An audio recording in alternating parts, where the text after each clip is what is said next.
Hey friends, Cherie here. Welcome back to the channel, Gardening at Home with Cherie. Well, I filmed a live chat where I went through all the squash that I still had from my fall 2025 harvest. I purposely grew a lot of different varieties of winter squash as I continue to try to grow more and more things that basically I don't need to do any fancy preservation with, right? And so I grew lots of squash. You should have seen them throughout the season as I harvest them and share them. No, I didn't share my final ones yet, but I harvested hundreds of pounds of winter squash. The summer squash, of course, I have preserved some of that, but that, doesn't store. But these winter squash, if cured properly, can last for a really long time. And so, yeah, as you can see here, I still have a lot to process through, but I went into the kitchen and I started cutting into some.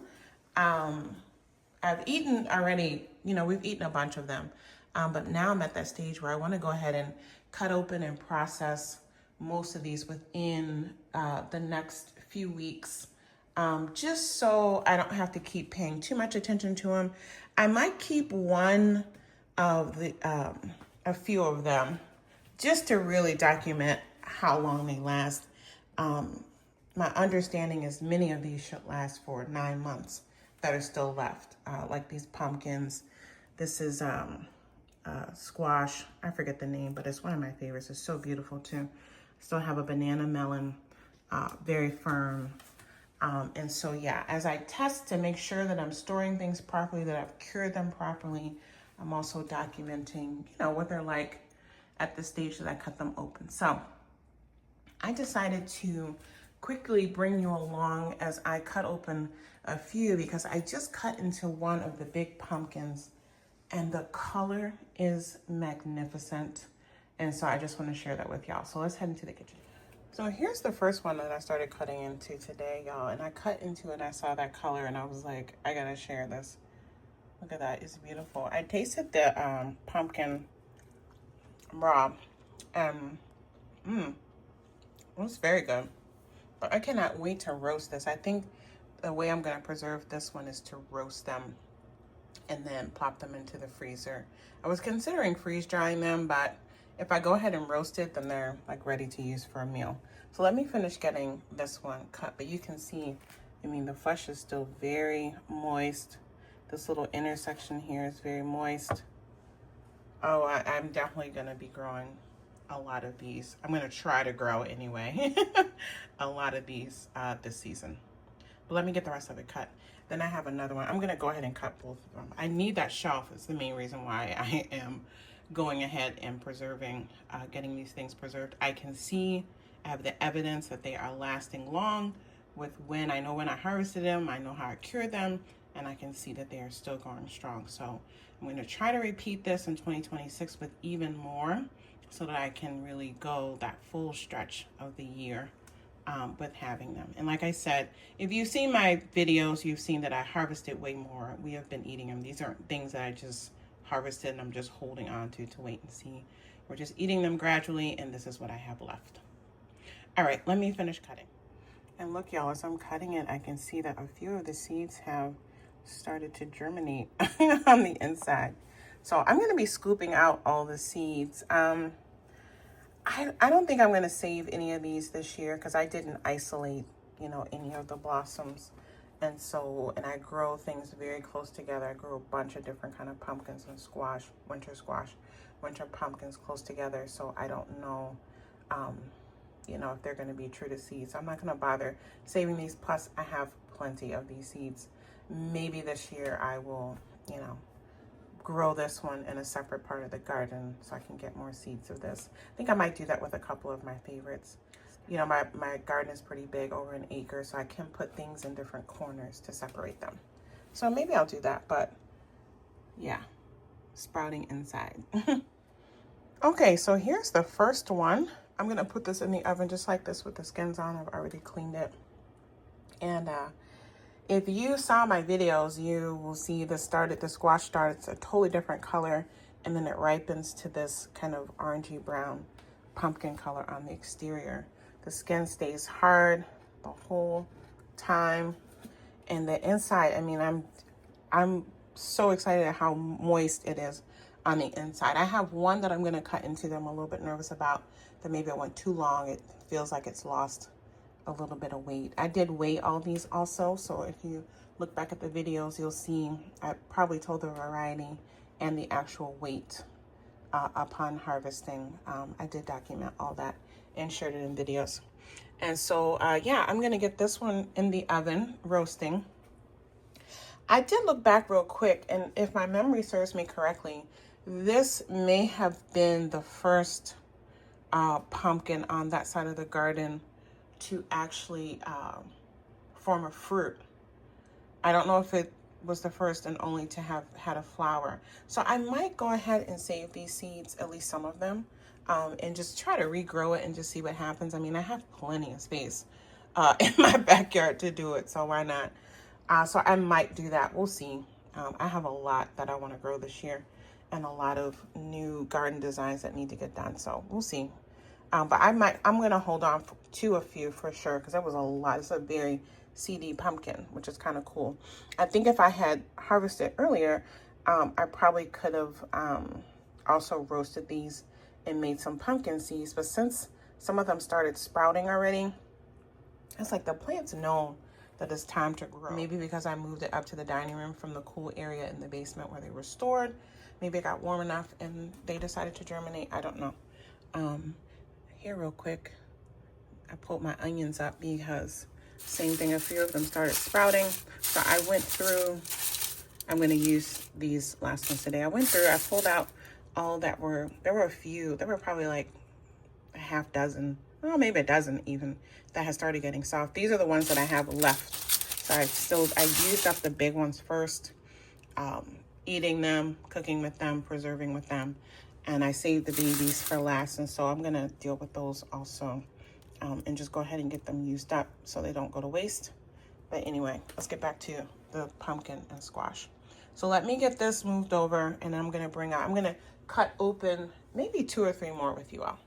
Okay, so here's the next one we're gonna cut open because I'm confused as to what this is. I explained that in the live chat, which I'll link to in case you didn't catch that live chat. But I thought this was one squash because it was green, but then it turned this orangey color. And so I'm not exactly sure what it is, but the two that I'm mixed between, they should look different on the inside. So I'm gonna cut this one open. It's the only one that's like it, where it stayed green at the top and this coloration here. Yeah, I'm gonna get this washed off and cut open and we'll see. All right, let's cut into this and see.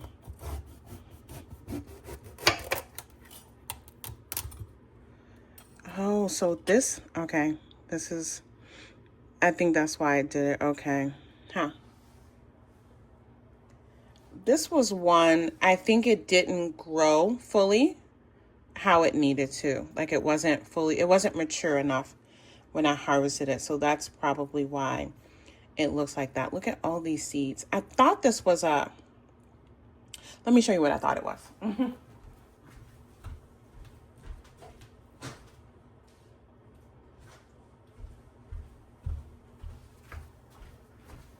So this is that squash. It's supposed to be green on the outside and like brown on the inside. And this was the second one that grew. And so I thought they would be the same, but you can see the size difference. This is very soft. I'm not going to eat that. I don't know. Maybe I'm not sure. Maybe I'll save the seeds from that.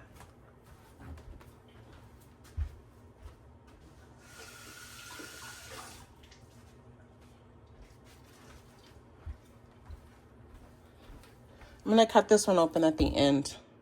So that I'm not going to be cooking that up at all.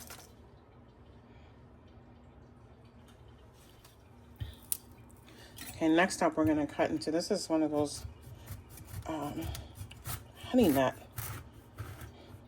acorn squash, or honey nut butternut squash. Yep.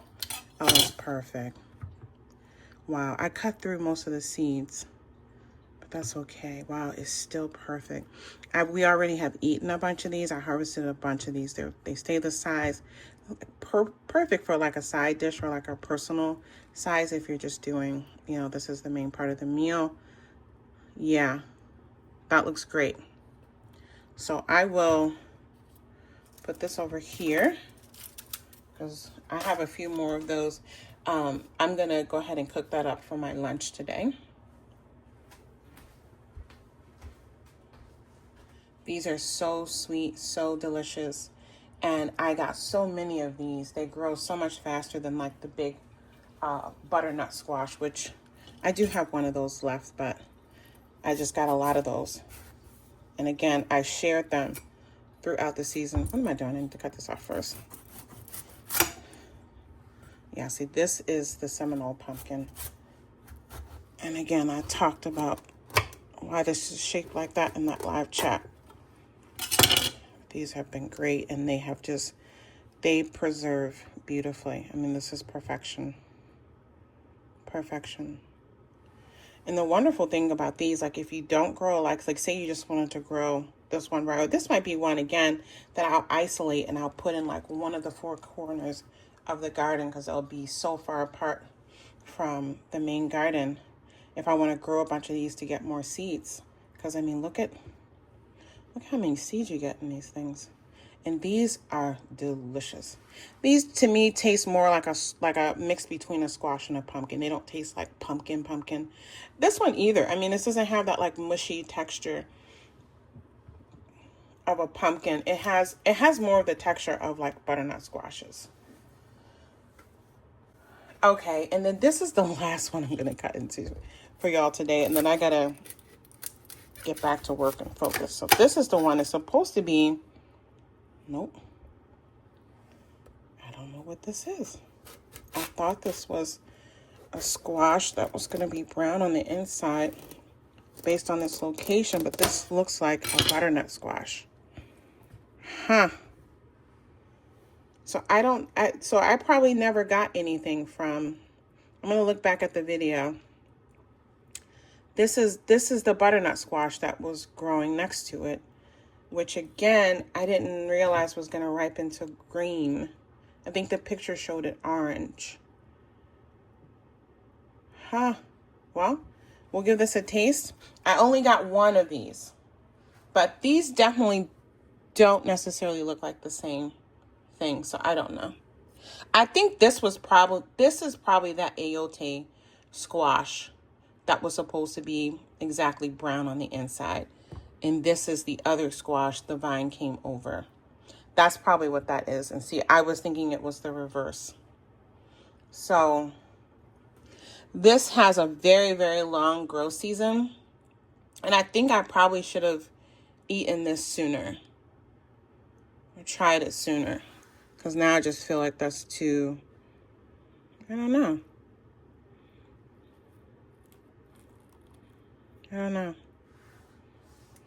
I'm going to go back online because now that I look at it, I mean, that is kind of what it looks like.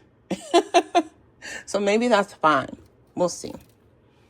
But these are all great. So I'm going to get these roasted as well. This one I'm going to enjoy for my lunch. And then the rest of them, I'll probably go ahead and cut open a few more of the Seminole pumpkins then, so I can get a batch of those put away.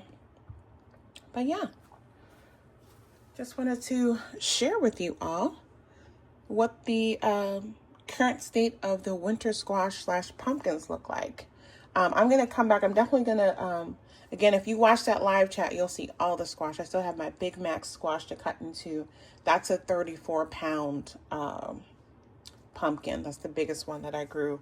And I still have the large white Kusha melon to cut into. And so, yeah, maybe I'll do that tomorrow and I'll record and share that with y'all. And then I'll cut into, this is my second largest squash that I have left besides the Big Mac's pumpkin. That's a gorgeous Italian, very rare Italian heirloom squash. And I've already, like I said, I already cut into these two squash. I think this is it's a Gete Oshinawa. I can't remember. In the